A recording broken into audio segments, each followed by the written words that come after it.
The air in the grand hall of the English court was thick with tension. King Henry VIII, the most powerful man in the land, sat on his throne, his eyes piercing through the two ambassadors standing before him. On one side was Eustace Chapuys, the determined and shrewd ambassador of the Holy Roman Emperor, Charles V.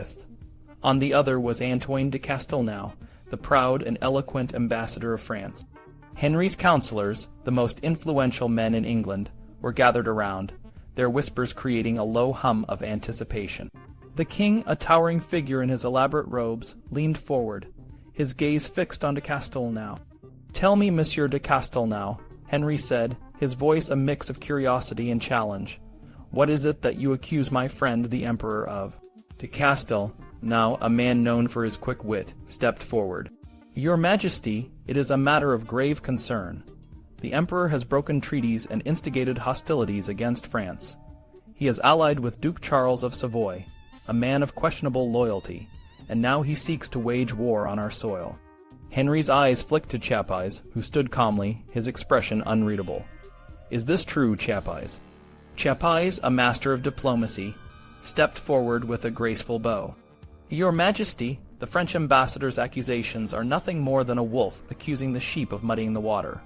The Emperor has always been a man of peace, and it was France who declared war first. The idea that Charles would break treaties and start a war is absurd, for what has begun cannot begin again." The court erupted in murmurs, the councillors clearly enjoying the verbal sparring. Henry, however, was not done. "And what of the Duke of Savoy? Is he not a close ally of the Emperor?" Chapuys's lips curled into a sardonic smile. "The Duke of Savoy is a man of honor, Your Majesty. The French may see him as a threat, but that is their own doing. The Emperor has no intention of war, and it would be wise for France to reconsider its stance." De Castel, now visibly flustered, tried to regain his composure. "Your Majesty, I cannot debate these matters without proper preparation. I request that both of us submit our arguments in writing." Henry leaned back, a satisfied smirk on his face. "Very well, then. You shall both have the opportunity to present your cases in writing. Now, go and prepare." As the two ambassadors bowed and retreated, Henry's counselors shared glances, their amusement evident. Chapuys, always the consummate diplomat, caught the eye of the Duke of Norfolk, who nodded in approval. The game of words had been played, and Chapuys had come out on top, but the real battle was far from over.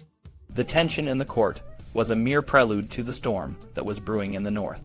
By October 1536, the English people were growing restless. The suppression of the monasteries and the destruction of religious houses had sparked a wave of discontent. In Lincolnshire, riots had begun, and the rebellion, which would become known as the Pilgrimage of Grace, was spreading like wildfire. Chapuys, with his keen eye for the political landscape, had seen this coming. He had predicted the riots years ago, and now, as the rebellion gained momentum, he watched with a mix of excitement and caution. The rebels, led by the charismatic Robert Aske, were no longer the disorganized and underfunded group they had once been. They had a clear set of demands: stop the suppression of the monasteries, reinstate Mary as the heir, and execute the architects of Henry's religious reforms, including Thomas Cromwell and Thomas Audley. Chapuys, ever the opportunist, saw an opportunity. He sent a secret message to Mary of Hungary, the regent of the Netherlands, through his nephew, Philippe. In his message, Chapuys urged Mary to take advantage of the chaos and strike a decisive blow against Henry. He proposed a plan to send a small force of 2,000 arquebusiers to York, armed with the ammunition the rebels desperately needed. The rebellion suited Chapuys's purpose, but he was careful not to become too involved. He knew that any direct intervention could backfire, but he was confident that the rebels could do much of the work for him. As the rebellion grew, so did the pressure on Henry to make concessions. In the midst of the turmoil, the court was preparing for a significant event: the coronation of Jane Seymour, Henry's new queen.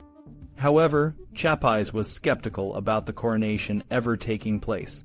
He was relieved to learn that Jane was not yet pregnant, but he was concerned about Mary's absence from court.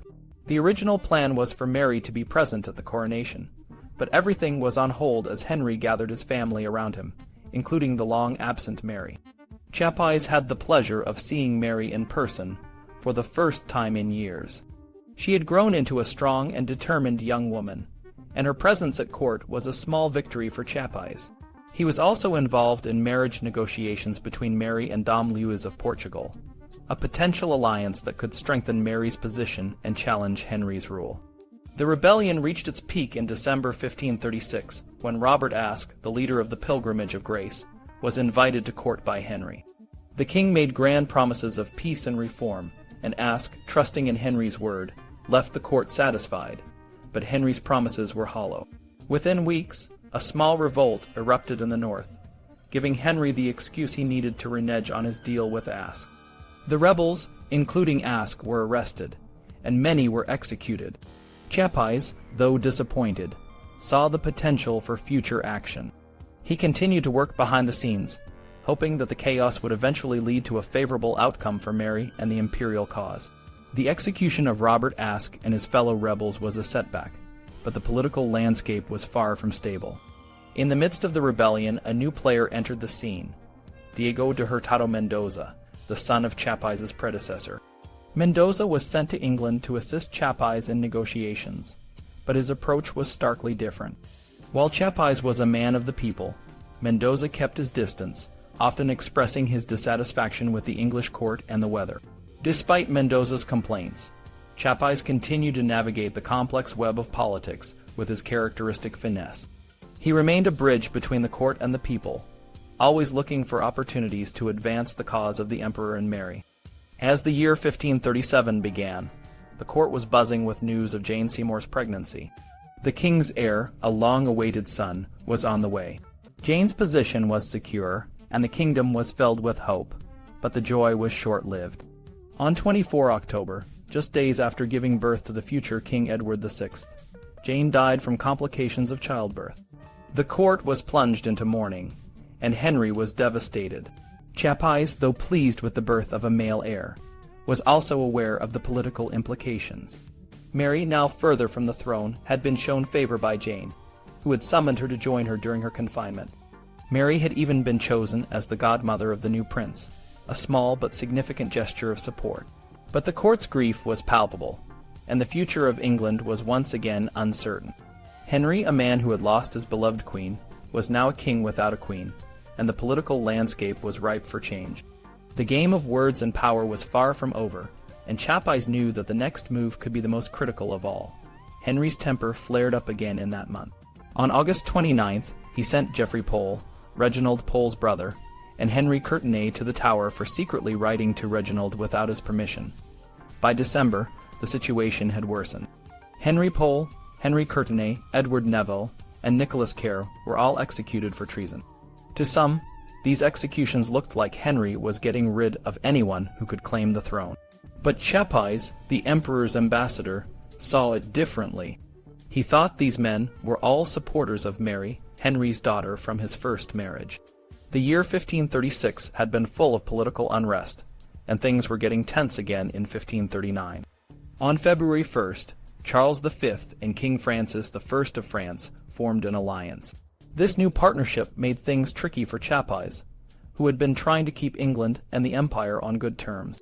The alliance was so concerning that Charles decided to recall Chapuys from England. Charles's ambassador in Rome used this new alliance to suggest that Charles and France work together to invade England and remove their ambassadors as potential hostages. They even suggested that Mary should leave with Chapuys. But these ideas were unrealistic, and the recall of both the imperial and French embassies from England was surprising. Henry, never one to stay idle, sought an alliance of his own. He asked Charles to arrange marriages for him and his daughter Mary. He wanted Mary to marry Dom Luis, and he himself wanted to marry Christina, the Duchess of Milan, who was Charles's niece. Henry requested that Mary of Hungary, Charles's sister, bring Christina to Calais so he could meet her. On February 25th, Chapuys reported that Henry insisted on seeing Christina before agreeing to marry her. He knew how ridiculous this sounded to Mary of Hungary, but he was careful not to show it. Henry sent his court artist, Hans Holbein, to paint Christina's portrait. When the portrait arrived, Henry was smitten. Chapuys had seen this sort of infatuation before. Around this time, Henry was also spending a lot of time with a young lady named Anne Bassett, who had served Jane Seymour before her death. Chapuys and Mendoza, the Spanish ambassador, were friendly with Anne, even giving her gifts of venison and wine. It was unusual for Chapuys to pay so much attention to a mistress, but he suspected a marriage was coming. Henry was doing everything he could to keep Anne happy, including throwing banquets and taking her on trips to Dover. Chapuys also reported that Henry suggested himself as a mediator between Charles and Francis in peace negotiations. Henry told the ambassadors that neither monarch should distrust him. Cromwell, Henry's chief minister, spun a story about France conspiring against Charles and trying to involve Henry. Chapuys, knowing Cromwell well, suspected that this was a trap to get him and Mendoza to reveal Charles's true thoughts. He believed Henry and Cromwell were trying to create jealousy and discord with France. Mary of Hungary trusted Chapuys and sent him money to support his work, something Charles often neglected to do. She understood the importance of his network and what he needed to sustain it. Chapuys wrote to her, updating her on the political situation in England. During this time, the ambassadors had the chance to meet all of Henry's children. Chapuys noted that the young Prince Edward was one of the prettiest children of his age. They also saw Elizabeth, who was beautiful, but Chapuys was most interested in Mary. He and Mendoza visited her at Richmond, where they spent hours talking with her and listening to her play the lute and spinet. Chapuys was impressed by her musical talent and thought she was one of the most accomplished musicians he had ever heard. However, Mary's marriage negotiations were not going well.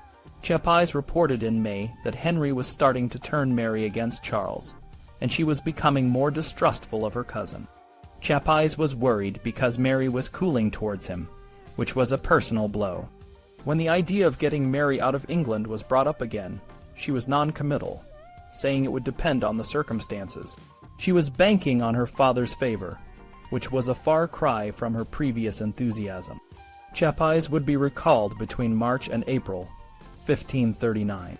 After 10 years of detailed and lively correspondence, the change in his successor, Philip Mayoress, was not noticeable. Chapuys would miss the changes in English politics, but he would certainly have approved of the new ambassador's work. Chapuys' life as an ambassador in England was divided into two main periods. The first was dominated by Catherine, Mary, Anne, and Cromwell. The second focused on Henry's last three wives, Anne of Cleves, Catherine Howard, and Catherine Parr. Throughout both periods, Mary remained a constant. Chapuys was devoted to her and her cause, guiding her through the political challenges at court and fighting for her rights. Some historians argue that Chapuys manipulated Mary, encouraging her to be more vocal in her opposition to her father. However, there is evidence that Mary also manipulated Chapuys. She often wrote to him, asking for help and playing on his affection. For example, she once wrote that she was preparing herself for death, which sent Chapuys into a panic.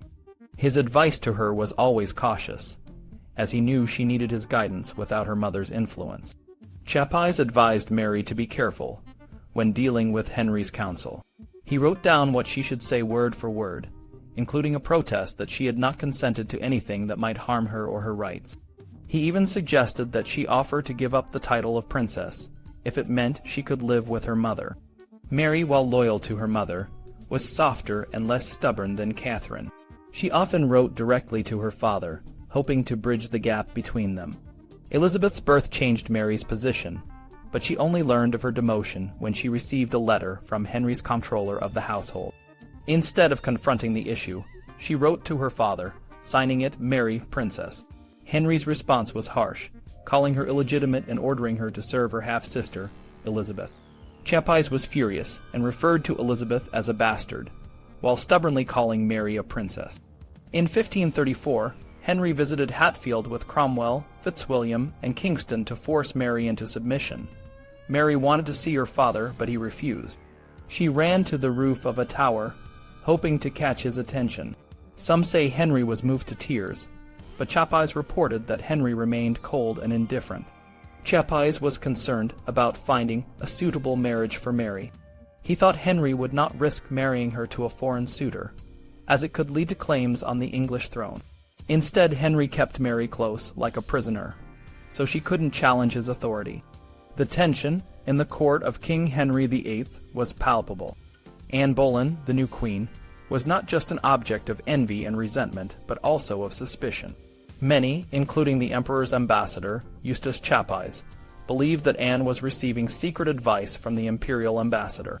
This suspicion fueled Anne's growing frustration, which she often took out on her husband, King Henry. She accused him of not keeping a tight enough rein on their elder daughter, Mary. Rumors spread like wildfire through the court that Anne and even Henry were plotting to poison Princess Mary. Chapuys, who usually kept his sources confidential, named Henry Percy, the Earl of Northumberland, as the informant. The Earl, who was close to Anne, reported that she had considered poisoning Mary. This was a serious allegation, and Chapuys made sure to pass it along to his superiors. Mary, now isolated in a household dedicated to her half-sister, was feeling the full weight of her situation. She had no visitors and no communication with her parents. Her wardrobe was dwindling, and she wrote to Chapuys, begging her father for new dresses. However, she insisted that any orders or money sent to her must address her as a princess. This stubbornness only made her situation more difficult, and soon she found herself with few suitable dresses. Anne, perhaps in a moment of weakness, tried to reach out to Mary. She sent a message inviting Mary to visit her as the queen, promising that if Mary complied, she would be well received and might regain her father's favor. Mary's response was firm and clear. She recognized no other queen in England but her mother, Catherine of Aragon. Anne's olive branch was quickly withdrawn, and she responded with threats.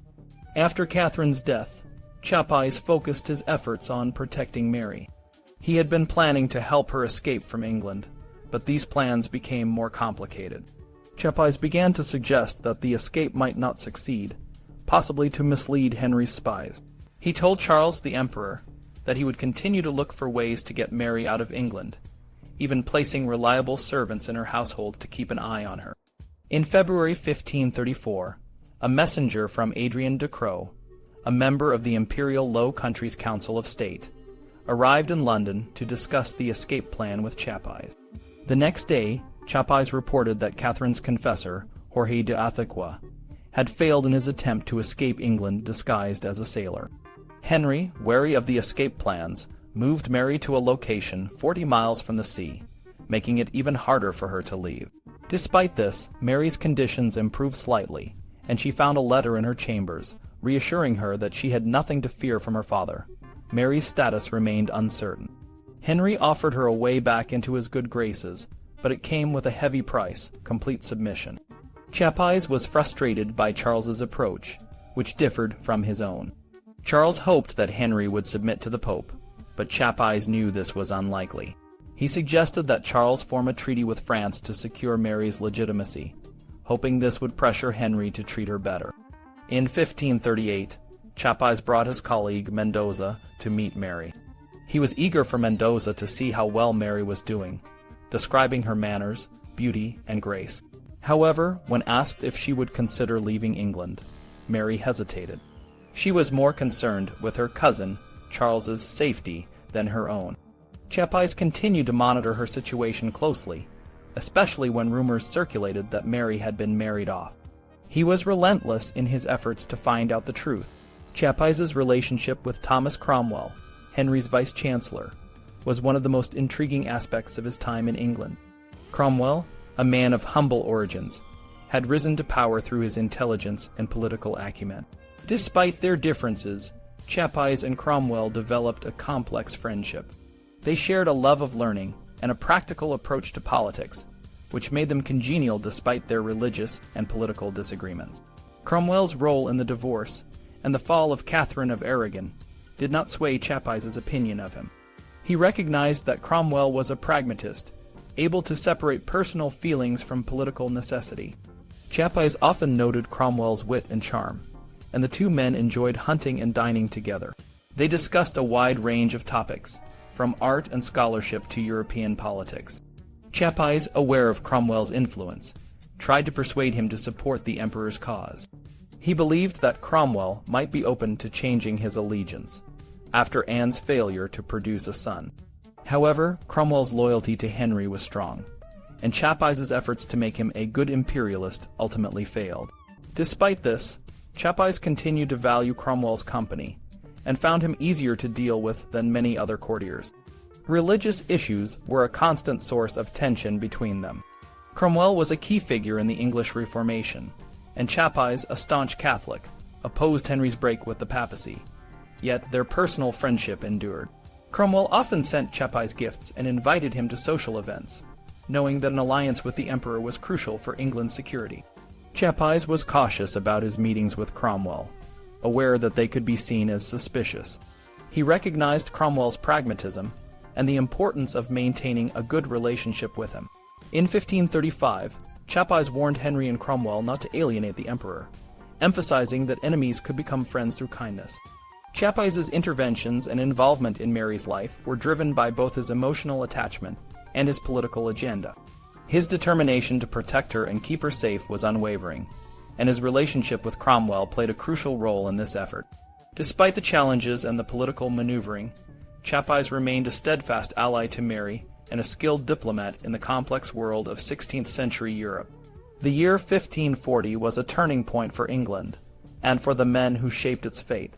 The kingdom was in a state of flux, with alliances shifting and tensions running high.